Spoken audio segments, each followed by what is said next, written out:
At 8:17 p.m. on Christmas night, my son handed me an eviction notice across a table worth more than his first car. The turkey was still steaming. The grandkids were laughing, and Logan looked me straight in the eye and said, "Move into the shed. We need this house." His wife smiled beside him, not cruel, not nervous, just ready. He slid a small brass key across the table. "That studio out back is perfect for you." I didn't argue. I didn't raise my voice. I just watched my own son try to remove me from the home where his mother died. Then Samuel Pierce, our family attorney, stepped forward, without drama, without warning. He placed a sealed envelope in Logan's hand, and for the first time that evening, my son stopped smiling. Quick note, this is a fictional story with dramatized elements for storytelling and educational value. If you're watching tonight, tell me where you're tuning in from and what time it is there. And please, take care of your health. None of us get as many Christmases as we think. Logan broke the seal, and the color drained from his face. I'm Thomas Avery, 71 years old, born in Alberta, Canada.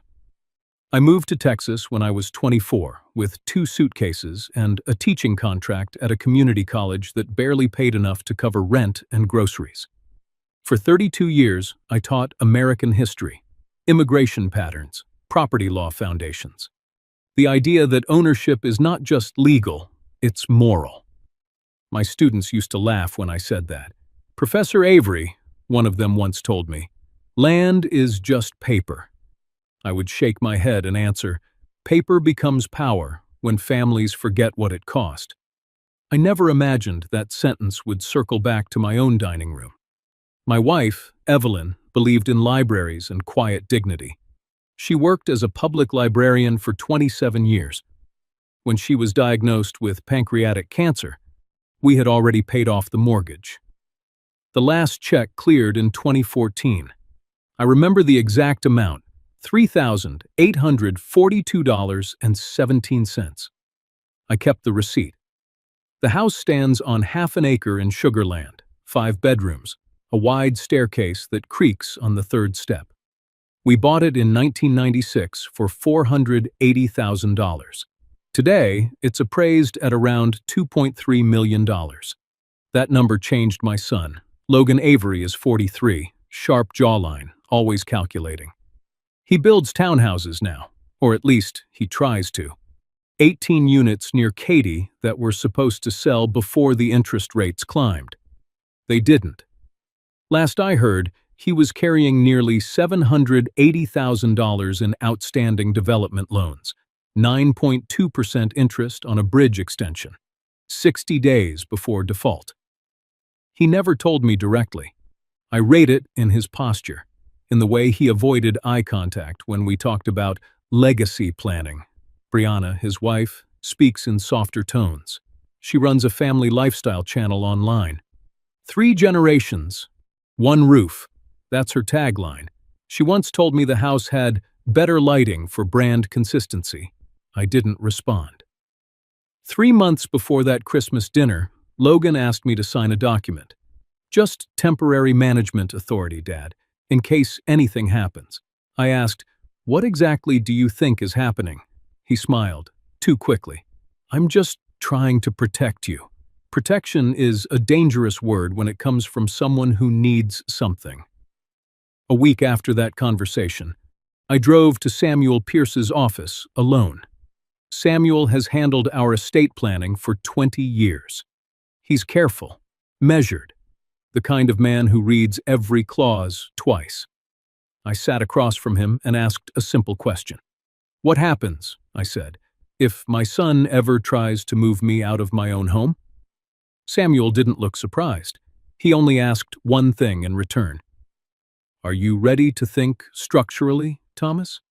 That was 3 months before Christmas, back at the table that night. I watched Logan holding that sealed envelope. His hands were steady at first. Brianna leaned closer. The children had stopped whispering. He looked at me. "Dad," he said quietly, "what did you do?" And for the first time in years, I saw fear, not anger, in my son's eyes. Logan tore the envelope open carefully, as if paper could still be controlled. He pulled out 3 documents. The first page was stamped in blue ink. The second had my name in bold. The third carried Samuel Pierce's signature. Logan scanned the top line. Then he froze. This can't be right," he muttered. Brianna leaned closer, her perfume sharp in the air. "What does it say?"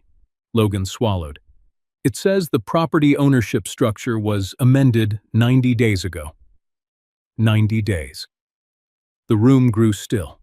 Even the Christmas music from the living room felt distant. Samuel adjusted his glasses and spoke evenly. "That is correct.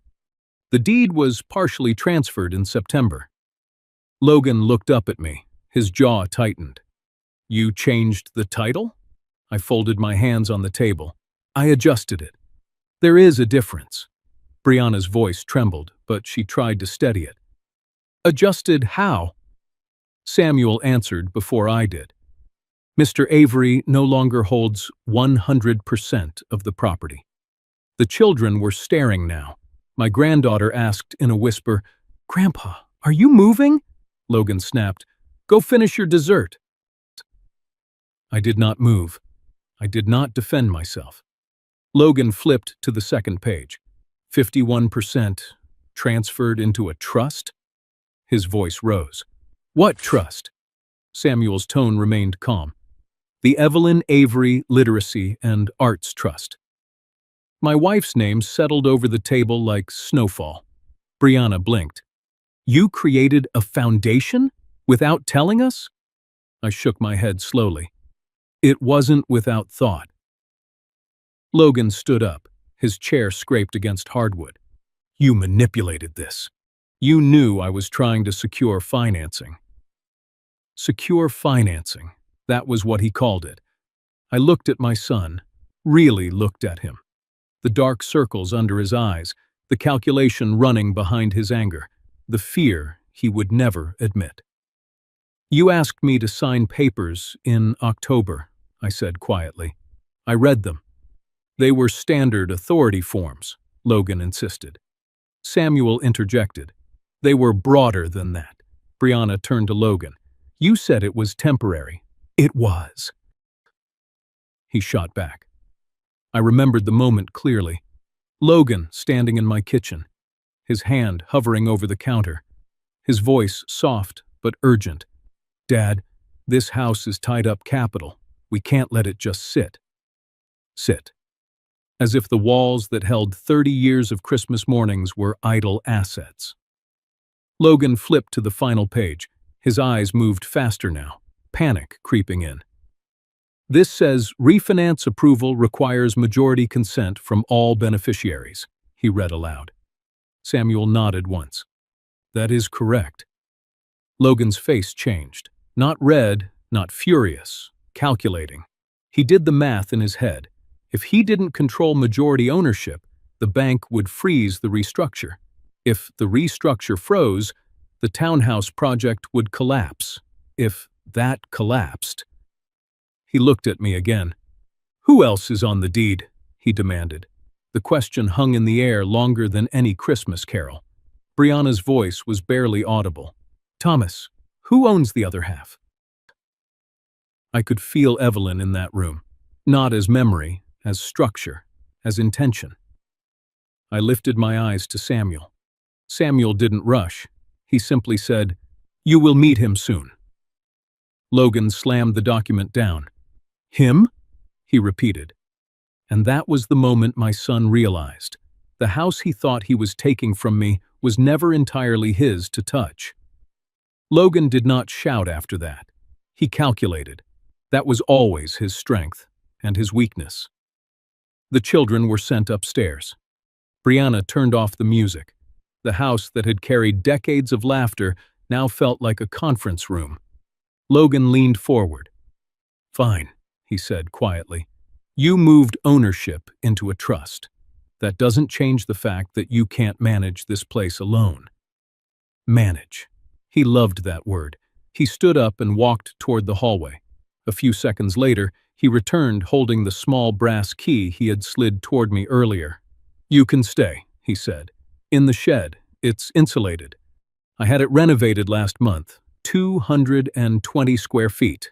Private bathroom. Mini split unit. It's comfortable." Comfortable, as if comfort were the measure of dignity. Brianna added gently, "Thomas, this is about safety. The stairs, the maintenance. The property taxes alone are over $41,000 a year." She wasn't wrong. The house is expensive, large, demanding, but it is not a spreadsheet. I looked at Logan. "You want the house operational under your control," I said. "You don't want me out of danger. You want me out of the way." His jaw tightened. "You're making this harder than it needs to be." No, I thought. It was already hard. Logan placed a folder on the table.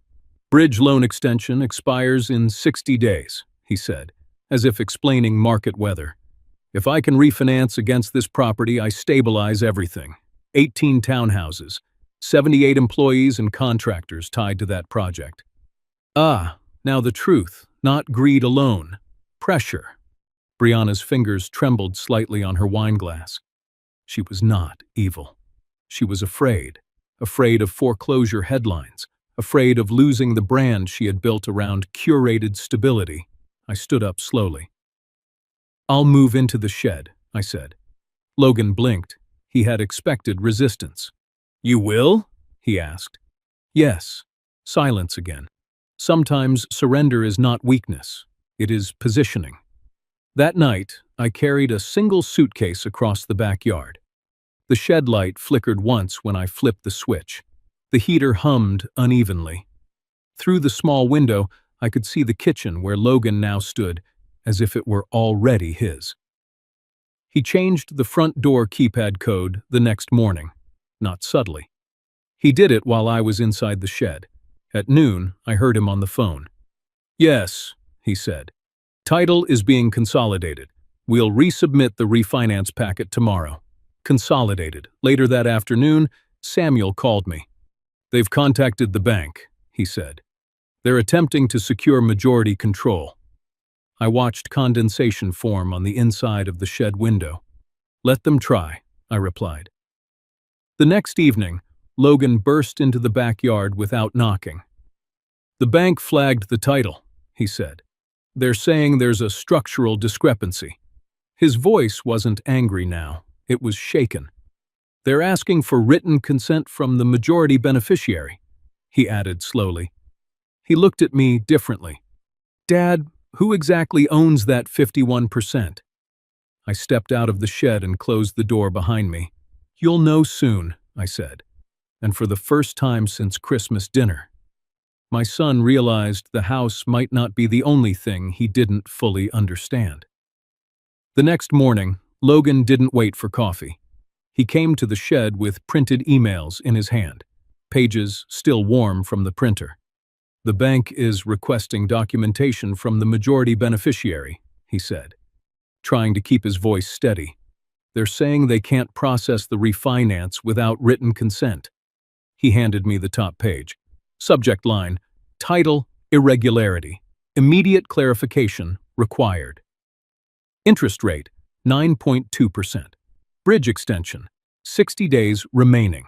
Outstanding exposure, $782,400. Numbers speak louder than arguments. I read it slowly. Then I folded the paper once and placed it on the small metal desk by the window. Logan exhaled sharply. "Dad, if this collapses, I lose everything." "Not everything," I thought. "You've already leveraged everything," I replied. He rubbed his temples. For a moment, he looked less like a developer and more like a boy who had overpromised. "Who is the majority beneficiary?" he asked again. I looked past him, toward the house, toward the dining room where Evelyn used to arrange library fundraiser invitations in neat stacks. "Someone who understands what that house means," I said. That answer did not help him. By noon, Samuel Pierce arrived. He did not enter through the front door. He walked around the side yard and knocked on the shed. I appreciated that. Inside the shed, the air was warmer than the main house ever felt now. The mini-split hummed quietly. The space smelled faintly of fresh plywood and paint, new construction trying to imitate permanence. Samuel sat across from me and opened a leather folder. "Logan has formally requested disclosure of all trust beneficiaries," he said. "He's arguing financial duress." I nodded. That was expected. Samuel slid a second document across the desk. It was the original amendment I had signed 90 days before Christmas. Trust name, the Evelyn Avery. Literacy and Arts Trust ownership transfer. 51% of primary residence effective date, September 14th. I remembered that day clearly. Samuel had asked me, "Are you certain you want to activate partial transfer now?" "Yes," I told him, "before anyone thinks I'm confused." He studied me carefully. "This will change your relationship with your son." "It already has," I said.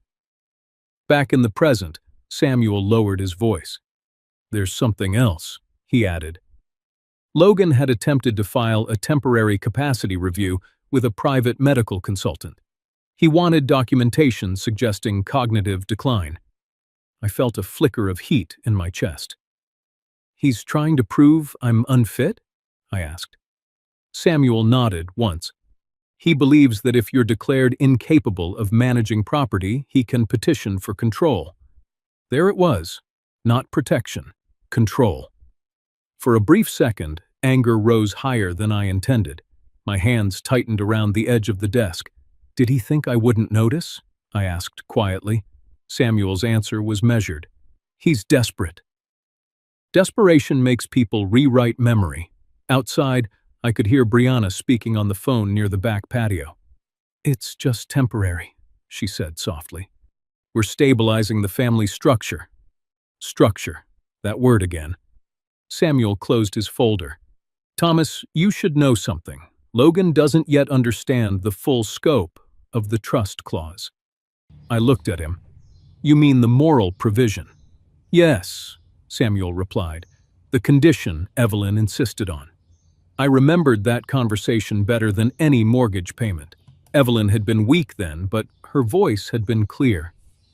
"If he ever tries to remove you from your own home," she whispered, "he forfeits everything." "Everything." Samuel stood. "They are pressing for disclosure by the end of the week," he said. "If we delay further, the refinance attempt collapses automatically." I watched the late afternoon light cut across the shed floor. "Let it press," I answered.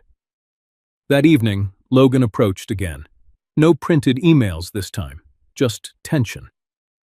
"You knew about the interest rate hike," he said.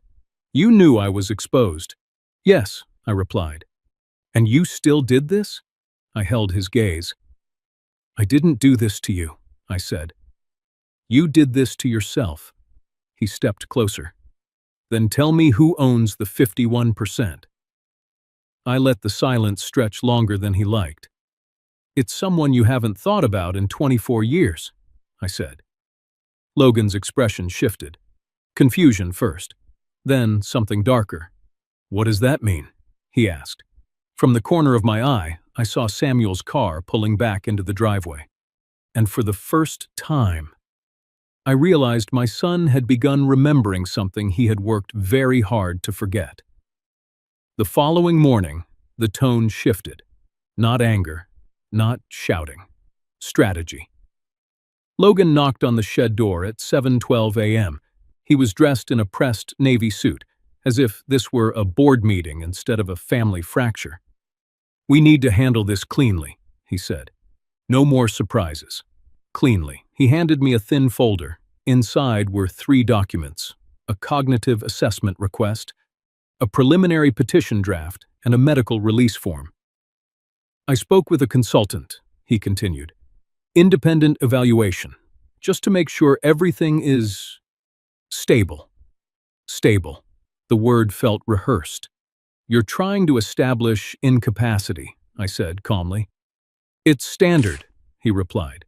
If you're fully competent, then there's nothing to worry about. Brianna stood a few feet behind him. Her expression wasn't cruel. It was tight, controlled. She avoided my eyes. "Thomas," she said softly, "this doesn't have to be adversarial. We just need clarity." Clarity. I looked at the medical release form again. It would allow Logan to access my full health history, every test, every prescription, every appointment since Evelyn passed. He wasn't trying to protect me. He was building a case. Samuel arrived before noon. Logan did not expect that. He was in the kitchen when Samuel walked in with a slim leather briefcase. "Mr. Avery," Samuel greeted him evenly, "I understand there's a proposal for capacity review." Logan didn't back down.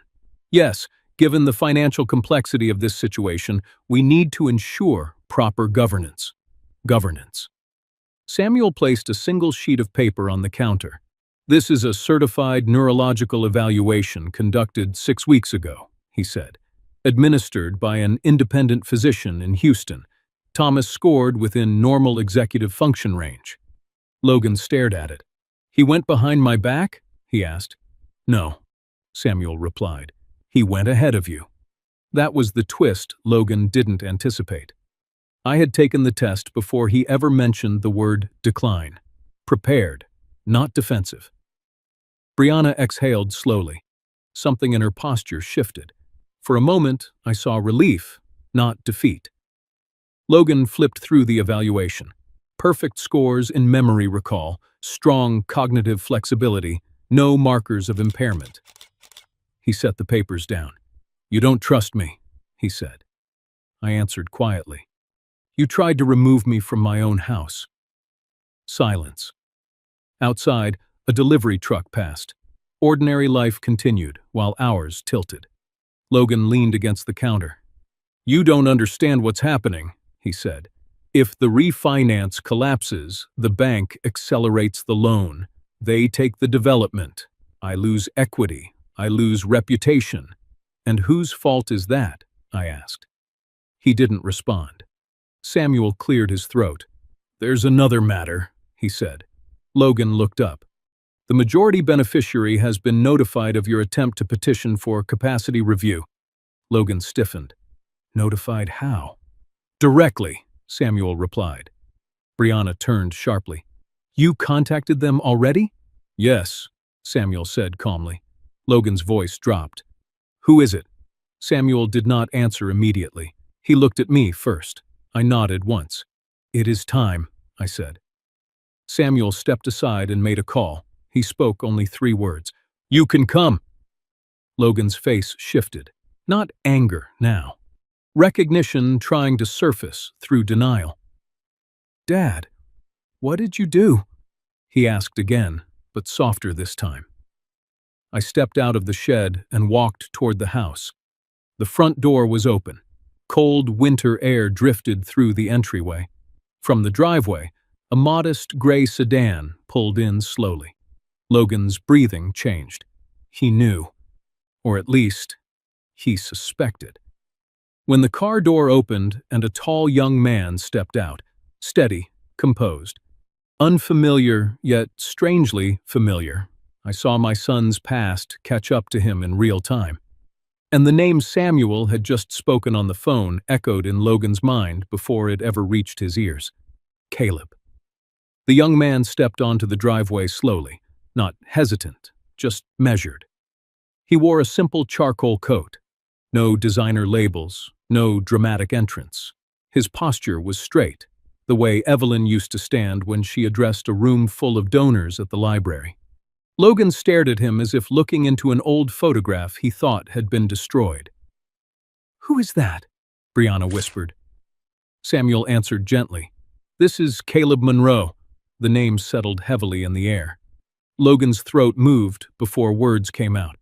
"That's not," he began, then stopped. Caleb approached us calmly. His eyes shifted from me to Logan. There was no anger in them, no accusation, just awareness. "I didn't come to cause trouble," he said quietly. His voice was steady, clear. like someone who had rehearsed honesty for years. Logan stepped backward. "You shouldn't be here," he said. Caleb tilted his head slightly. "I was invited." That single sentence cut deeper than any accusation. Samuel opened his briefcase again. He placed a folder on the hood of Logan's SUV. Inside were documents, stamped, dated, filed. "Mr. Avery," Samuel said, addressing Logan directly. "3 months ago, Thomas transferred 51% of the property into the Evelyn Avery Literacy and Arts Trust. Caleb Monroe is the primary beneficiary." Logan's face drained of color. "You gave him the house?" he demanded. "No," I replied calmly. "I protected it." "There is a difference." Caleb did not look at the house. He looked at Logan. "I grew up knowing your name," he said quietly. "I just never knew your face." Brianna covered her mouth. Logan shook his head. "This was 24 years ago," he said sharply. "It was complicated." Caleb nodded once. "It usually is." The wind moved through the trees, a dry winter sound. Brianna's hand trembled slightly as she steadied herself against the car. Samuel continued, "Because the trust holds majority ownership, refinance approval requires Caleb's written consent. Additionally, under the moral provision drafted by Evelyn Avery, any attempt to forcibly remove Thomas from his residence triggers automatic review of inheritance rights." Logan turned to me. "You set this up," he said. "I structured it," I corrected. He laughed once, short, hollow. "You waited until I was exposed," he said. "You knew about the interest rate spike. You knew I was under pressure." "Yes," I answered. "And you still did this?" I held his gaze. "You tried to move me into a shed." The words were not loud. They did not need to be. Caleb spoke again. "I don't want your money," he said to Logan. "I never asked for any of it." Logan's voice cracked for the first time. "Then why are you here?" Caleb looked at me briefly before answering. "Because he called me last year," he said. "And because someone should have told you the truth a long time ago." That was the second shock. Logan's eyes snapped toward me. "You contacted him before this?" he asked. "Yes."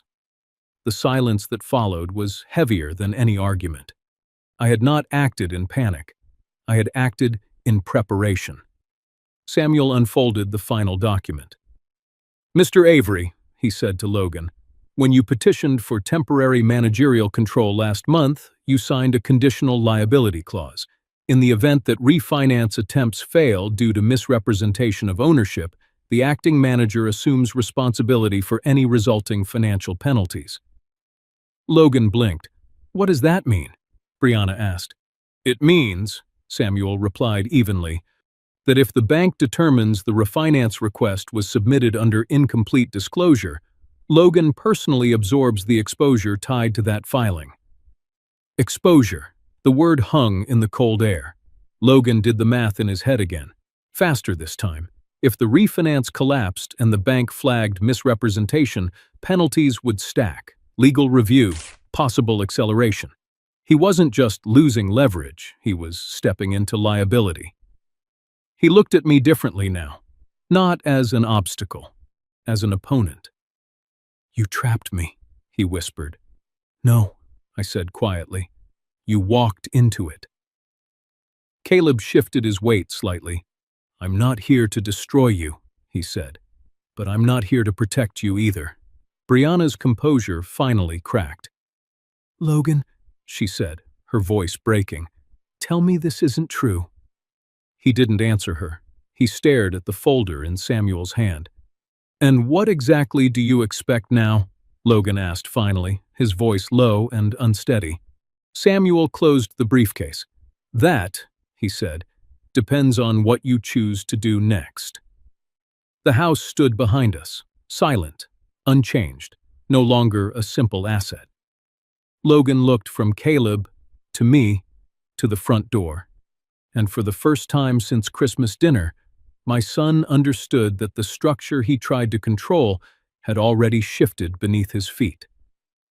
We moved back inside the house, not as a family, as witnesses. The dining table still held empty plates from Christmas night. The tree lights blinked slowly, indifferent to everything that had changed. Samuel placed one final envelope in the center of the table. "This was drafted 4 years ago," he said quietly, "at Evelyn's request." Logan stiffened at the sound of his mother's name. Brianna sat down first. Caleb remained standing near the doorway, as if unsure whether he had earned the right to cross further into the room. I remained at the head of the table. Samuel opened the envelope and unfolded a single sheet of cream-colored paper. The handwriting was unmistakable, steady, deliberate, slightly slanted to the right. "Evelyn's," Samuel read aloud. "If my son ever attempts to remove Thomas from his own residence under the claim of incapacity or financial leverage, his inheritance shall be permanently revoked and redirected to the Literacy and Arts Trust." No legal theatrics, no raised voice, just clarity. Logan closed his eyes briefly. "She wrote that?" he asked. "Yes," I answered. "She thought I would do this?" "She hoped you wouldn't." The difference mattered. Brianna's breathing grew uneven. "Logan, why didn't you tell me about Caleb?" she whispered. He didn't look at her. "It was 24 years ago," he repeated, but softer now. "It didn't mean anything." Caleb finally stepped forward. "It meant something," he said quietly. "It just didn't mean anything to you." There was no anger in his voice. That was what unsettled Logan most. Samuel continued. "Under the clause, activation occurs upon documented attempt to remove Thomas from the residence without full beneficiary consent." Logan laughed once, short, hollow. "This is ridiculous," he said. "He's still living here. Nothing happened." I slid the shed key across the table. "You told me to move out," I said calmly. "You changed the door code." The room fell silent again. Brianna covered her mouth. Her composure finally cracked. "You said it was temporary," she whispered to Logan. "You said it was just paperwork." Logan's voice sharpened. "It was!" But it wasn't. Samuel placed another document beside Evelyn's letter. "Logan, when you submitted refinance paperwork declaring intent to consolidate title, you certified full ownership authority." Logan's face tightened. "You're saying I misrepresented the title?" "I'm saying," Samuel replied carefully, "that if the bank reviews the discrepancy formally, they may interpret it that way." The word "may" did not soften the blow. Caleb looked at me. "I didn't ask for the trust," he said quietly. "He told me it existed. I said no at first." Logan snapped his head toward him. "You knew?" he demanded. Caleb nodded. "He contacted me last year," he said. "He wanted me to know where I came from." That was the piece Logan hadn't prepared for. I had not acted in reaction. I had acted in advance. Brianna stood abruptly. "So what happens now?" she asked, her voice trembling. Samuel answered. "Under the clause, Logan forfeits his inheritance interest. However, there is discretionary authority within the trust." Logan stared at him. "What does that mean?" "It means," Samuel said evenly, "that Thomas may choose to impose conditions instead of full revocation." The word "conditions" hung in the air like a suspended verdict. Logan's anger flickered back to life. "So this is a performance? A lesson?" "No," I said quietly. "It's accountability." Caleb remained silent. Brianna's eyes filled with tears. "Logan," she whispered, "we're about to lose everything." He looked around the room, at the staircase, the kitchen, the framed photograph of Evelyn on the wall. Then he looked at me. "And what exactly are your conditions?" he asked. I did not answer immediately, because this was the moment. Not revenge, decision. And as I folded Evelyn's letter carefully back into the envelope, I realized my son had no idea how much he was about to be asked to give up. Logan did not sit. He paced once along the edge of the dining room rug, then stopped near the staircase where he had once measured his height against pencil marks on the wall. "What are the conditions?" he asked again. His voice had changed, not loud, not defensive, bare. I rested both hands on the table. The wood felt cool beneath my palms. "The trust can revoke your inheritance permanently," I said. "Or it can redirect it conditionally." Samuel stood beside me, silent. Brianna wiped her eyes, but did not interrupt. Caleb remained still, watching, learning. "You want money?" Logan asked Caleb abruptly. "Is that it?" Caleb shook his head. "I'm a middle school music teacher," he said quietly. "I make enough to live. I didn't drive here for a check." Logan laughed once, thin, disbelieving. "Then what do you want?" And Caleb looked at him carefully. Recognition. That word hit harder than any financial clause. I spoke before Logan could deflect. "You will sell your development company," I said evenly. He blinked. "What?" "You'll liquidate it. Pay down the bridge loan. Close the exposure. No more leveraging this house against risk." "That company is my career," he said sharply. "No," I replied. "It's your debt." Silence.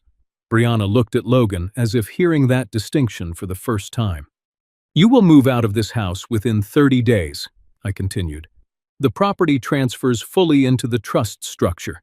It becomes the headquarters for the Evelyn Avery Literacy and Arts Foundation." Logan's face hardened. "You're taking my home. I'm protecting it."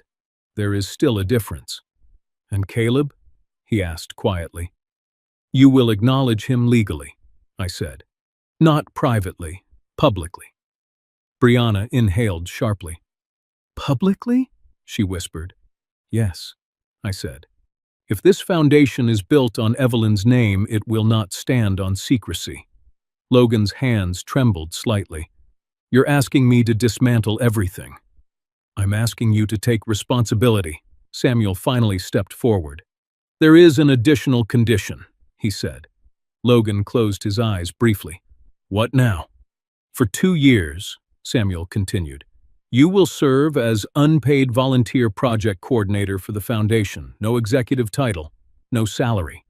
Full accountability under board supervision." Logan's head snapped up. "You want me to work for him?" he said, nodding toward Caleb. "For the foundation?" I corrected. Caleb did not smile. He did not gloat. He simply stood there, present. Brianna spoke softly. "If he refuses?" Samuel answered calmly. "Then the revocation activates immediately. The trust assumes full control, and any review of misrepresentation in the refinance attempt proceeds without mitigation." Logan stared at the paperwork in front of him. "You would let them investigate?" he asked me. "I would not stop them." That was the truth. The clock on the wall ticked audibly, each second heavier than the last. Logan looked toward the kitchen, toward the hallway that led to the master bedroom, toward the backyard where the shed still stood like a quiet witness. "You planned this," he said again, but this time without accusation. "I prepared," I answered. Caleb stepped closer to the table. "I don't need you to be perfect," he said to Logan. "I just need you to stop pretending I don't exist." Logan's composure cracked. For a brief moment, I saw the young man who had once asked me to help him fix a broken bicycle chain, the boy who had wanted approval more than dominance. "What if I can't fix this?" he asked quietly. "You can't fix it," I replied. "You can only face it." He stood very still. Then he asked the only question that mattered. "If I agree, do you drop the investigation risk?" Samuel answered carefully. "The trust will issue a formal compliance statement to the bank. It does not erase your exposure. It mitigates it." Logan understood that word. Mitigate, not erase. He looked at Brianna. She nodded once, small, fragile, but real. He looked at Caleb. Then he looked at me. And in that long pause between pride and surrender, my son finally realized the cost of staying silent had grown higher than the cost of telling the truth. "Draw up the agreement," he said quietly, but whether that was courage or fear of losing everything, I still wasn't certain. The agreement was drafted within 48 hours, not rushed, precise. Samuel Pierce returned with a document nearly 30 pages thick. It outlined liquidation timelines, asset disclosures, beneficiary acknowledgments, and operational transfer of the property into the Evelyn Avery Literacy and Arts Foundation. Logan read every line. For once, he did not skim. "You're serious about the sale," he said quietly. "Yes," I replied. The development company had to go, all 18 townhouse units. Whatever equity remained after loan settlement would be absorbed by outstanding debt. His projected net position after liquidation was thin, very thin. Brianna sat beside him with a legal pad. She wasn't speaking much anymore. She was calculating school districts, rental costs, brand collapse. "This is going to be public," she whispered. "It has to be," Samuel said. The foundation filing required board registration, press disclosure, beneficiary structure transparency. There was no version of this that stayed private. Caleb stood by the window, hands in his coat pockets. "You don't have to do this," Logan said to him suddenly. "You can walk away." Caleb's answer was simple. "I've walked away my whole life." That settled it. Logan signed first. His pen hesitated once, then pressed down firmly. The scratch of ink on paper echoed louder than any Christmas argument. I signed second. Samuel notarized both signatures. The next step came faster than Logan expected. Within a week, his company entered structured liquidation. He announced it himself in a short statement to partners, citing strategic restructuring. No mention of family, no mention of loss. But investors talk, news travels. The refinance petition was withdrawn formally. The bank issued a conditional non-escalation notice, contingent upon verified trust compliance, mitigated, not erased. 30 days later, Brianna supervised the move-out. Not dramatic, not loud, just boxes, quiet footsteps, a rented moving truck. Logan stood in the driveway holding the same brass key he once slid toward me. He walked over and placed it on the kitchen counter without a word. The foundation paperwork was filed that afternoon. The house officially became the headquarters of the Evelyn Avery Literacy and Arts Foundation, a nonprofit dedicated to funding after-school arts programs in underserved districts across Fort Bend County. Caleb accepted a board position. Logan did not. His role was clearly stated in the document Samuel drafted. Volunteer Project Coordinator, no compensation, 2-year minimum term, mandatory community hours logged monthly, quarterly public progress reports. Logan read that clause twice. "You're putting me under supervision," he said. "Yes," I answered. The first foundation meeting was held 3 weeks later, in the dining room. Local educators attended. A retired judge from Houston joined the advisory panel. Even the pastor from our old church came. Logan stood near the back of the room in a simple button-down shirt.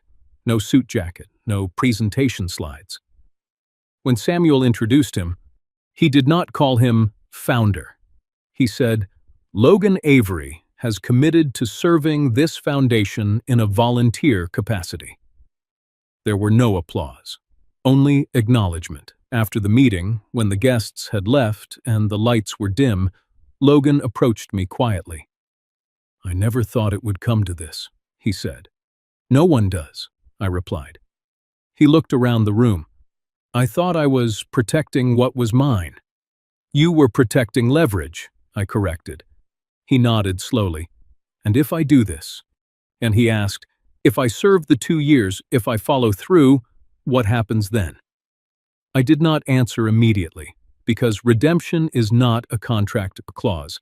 It is a decision made daily.